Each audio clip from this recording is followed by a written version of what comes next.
Salam salam, je m'appelle Ndongo-Di de Daradji Family, artiste, rappeur, entrepreneur culturel, mais aussi agriculteur. Ma passion du hip-hop est née de ma rencontre avec Fada Freddy dans les années 90, au temps où on était au lycée. Et bon, cette passion aussi a été animée par l'avènement des danses.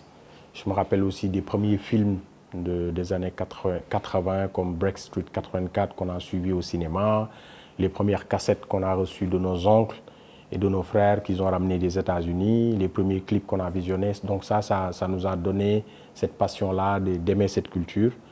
Mais aussi en fréquentant des amis, on a pu vraiment aller beaucoup plus loin dans la recherche et aller beaucoup plus loin en étant des artistes confirmés, parce qu'au départ, en reprenant des artistes américains, on s'est rendu compte qu'il fallait mieux communiquer et nous adresser au public local, au public africain. Et donc c'est comme ça qu'on a démarré notre carrière à deux, en étant dans un collectif au lycée, en faisant les premiers spectacles, et de fil en aiguille, après la rencontre avec Aladji Man, on a mis sur pied Daradji et quelques des albums internationaux qu'on a sortis plus tard. Au départ, on avait un collectif qui s'appelait Lion Clan, avec d'anciens membres qui ne sont plus dans la musique, comme Askia, qui est devenu peintre, qui est un peu dans les arts plastiques. Il y avait un quatrième membre qui faisait partie de Yatfou, qu'on appelait Gofu. Donc ce collectif-là, c'était plutôt des lycéens de la fosse. Donc ça, c'était dans les années 92, 93 jusqu'en 94. Et je pense que c'est à partir de 94 qu'on a fait la rencontre d'Aladji Man en créant Daradji, où on a fait une carrière jusqu'en de 94-95 à 2006-2007. Et à partir de 2006-2007, il y a eu la scission avec l'ancien membre.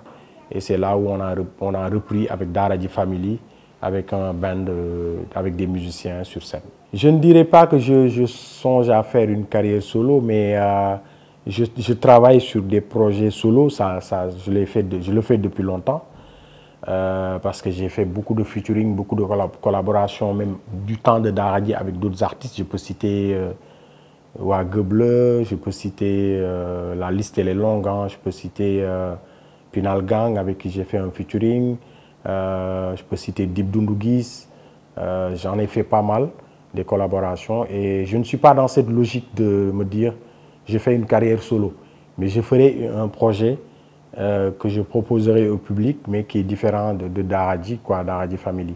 Disons que je ne suis pas dans cette dynamique où je me dis que Fada Freddy a fait un projet, je dois absolument faire un projet. Mais justement, j'avais annoncé la sortie d'un projet en 2015. Malheureusement, ce projet n'a pas été finalisé à cause de problèmes techniques au studio.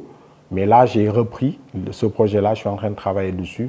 Et donc, je pense que dans quelques mois, ce projet verra le jour. Nos projets futurs sont déjà, je pense qu'on a fait un certain switch. Disons que on travaille sur un projet qui s'appelle de la musique à l'action. Et on pourrait presque dire de la musique à l'entrepreneuriat, de la musique à l'agriculture, de la musique à etc., etc. Donc on est en train de mettre sur pied tous ces projets-là. Donc notre plus grand projet en ce moment, c'est un projet d'agriculture sur lequel on travaille, mais aussi musical, parce que à chaque fois que je suis avec Fada Freddy, à Dakar ou quelque part dans le monde, on crée, on écrit.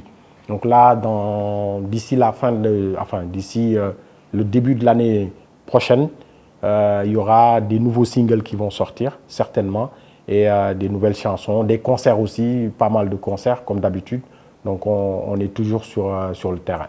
Alors la spiritualité m'a toujours habité. C'est vrai que quand on écoute mes textes, on ressent cette... bon, je dirais peut-être que c'est du fait que quand j'étais enfant, j'ai eu la chance, même quand j'étais à Dakar, à Colobane, À chaque fois que j'allais à l'école, entre midi et 14 heures, j'avais un professeur de Coran avec qui j'étais pour apprendre mes leçons de Coran, qui s'appelle Pape 6 et qui m'a beaucoup aidé dans cet apprentissage-là. J'oublie pas aussi que j'ai des parents qui viennent du Saloum, qui viennent d'un vivier qui est très spirituel dans le Saloum. Donc ça aussi, c'est une chose qu'on ne peut pas occulter. Et en grandissant aussi avec mes grands-parents, avec mon grand-père Ali Gueye, qui était très spirituel aussi, on ne peut pas, je veux dire, aujourd'hui dans ma manière d'écrire ou dans ma manière de faire la musique, je ne peux pas enlever cet état d'esprit spirituel dans la mesure où au Sénégal, on a de très grands guides spirituels qui ont tracé la voie. Donc aujourd'hui, c'est vrai que c'est très particulier que dans la musique hip-hop, qu'on retrouve de la spiritualité. Aujourd'hui, on a en Europe, aux États-Unis, des gens qui font du gospel.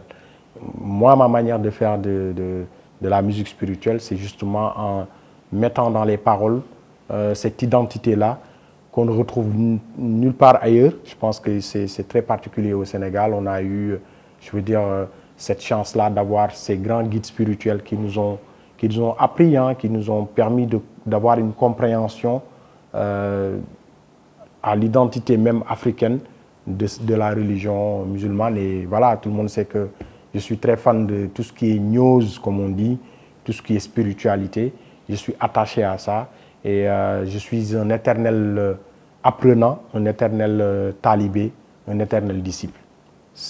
Je dirais qu'il n'y a pas eu de transition parce que pour moi, la musique, c'est de l'entertainment. C'est une manière aussi je veux dire, c'est une manière d'entreprendre, une manière de se dire que ce qu'on est en train de faire, qui est de la musique, c'est un métier. C'est vrai que traditionnellement, dans nos pays, avec la tradition orale, les gens ont tendance à se dire que oui, quand on est artiste musicien, on est peut-être un griot. Et que voilà, on bénéficie un peu des largesses du bourg, entre guillemets. Mais je pense que notre génération à nous a compris que notre musique, c'est une musique de métier, c'est une musique où on peut effectivement mettre sur pied des entreprises et aussi devenir des chefs d'entreprise, mais aussi voilà, essayer de montrer que en faisant de la culture, de la musique urbaine, on peut réussir. J'aurais pu être un comptable ou être dans un bureau quelque part, mais j'ai fait ce choix-là d'être artiste et j'en suis très fier. Mais aujourd'hui, c'est vrai que j'ai fait ce switch-là. Quand on dit switch, c'est-à-dire que on peut considérer que c'est deux mondes différents, par exemple l'agriculture et la musique, mais c'est très lié parce que quand on travaille la terre, on dirait presque que quand on est en studio, on va chercher au fond de nous-mêmes pour écrire ou pour créer un son. Et quand on est dans l'agriculture aussi, il y a cette démarche qui est spirituelle, ce rapport qu'on a avec la nature.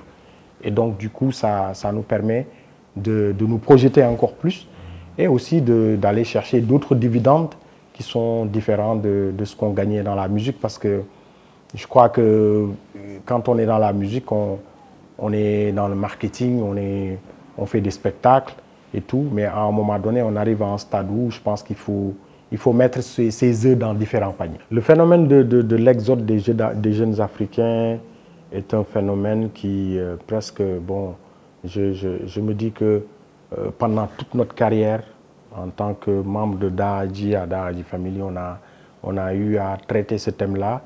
Et c'est un phénomène qui m'interpelle beaucoup. Et je me dis qu'aujourd'hui, on est tous responsables. Et je pense qu'on doit construire ce nouveau rêve-là, entre guillemets, parce que j'ai tendance à dire qu'on ne doit même plus parler de rêve, mais on doit parler d'action, on doit parler de comment on peut faire pour que les pays africains puissent construire quelque chose de durable où les jeunes peuvent avoir encore de l'espoir. Et je pense que si je me projette encore devant, je me dis que ça semble être difficile, mais je pense que les jeunes Africains ont été laissés à eux-mêmes. Et quand on voit ce qui se passe, en tout cas pour le Sénégal, pour le cas du Sénégal, c'est vrai, il y a beaucoup de projets qui sont proposés par l'État, par les autorités. Je pense qu'il faut qu'on arrive à refaire revivre l'espoir chez les jeunes pour qu'ils croient en eux-mêmes, qu'on se rende compte aussi qu'on a beaucoup de potentiel chez nous. Aujourd'hui, je disais dans une phrase, ni toga ngi bëgg dem, ni dem ngi bëgg ñëw. Il y en a qui veulent partir et il y a ceux qui sont dans l'Hexagone ou dans les pays occidentaux sont en train de venir chez nous. Et c'est le cas, c'est ce qui se passe aujourd'hui. Et justement, je vais aussi pointer du doigt la malgouvernance parce qu'aujourd'hui, cette malgouvernance-là a créé une situation qui est catastrophique avec des milliers et des milliers de morts. C'est quelque chose qui me fait très, très, très mal. Et je me dis que des fois, je me sens impuissant face à cette situation-là. Mais en même temps, je me dis que, alhamdoulilah, parce qu'on a eu à lancer beaucoup de messages quand on écoute des morceaux comme Exodus, comme Gates of Freedom, des titres comme Sénégal, La Djogé, Unité 75. Récemment, il y a eu le morceau Diamono qui est sorti en 2018, dans lequel on lançait l'alerte. Et aujourd'hui, les responsabilités sont différentes. Quand on voit les difficultés que les jeunes ont pour avoir un visa ou pour traverser l'Atlantique, on se dit qu'on a tous échoué et qu'il va falloir en tout cas que les Africains se retrouvent et qu'on soit un peu plus dans la recherche de solutions. Et je pense que les jeunes aujourd'hui sont laissés à eux-mêmes, mais c'est à nous-mêmes, la jeunesse africaine, c'est à eux de trouver les solutions et de faire face à cette situation-là pour s'en sortir. Merci beaucoup. Je remercie beaucoup Étoile Africaine de m'avoir donné l'opportunité de m'exprimer. Et comme on dit dans Daradji, Étoile Africaine, là où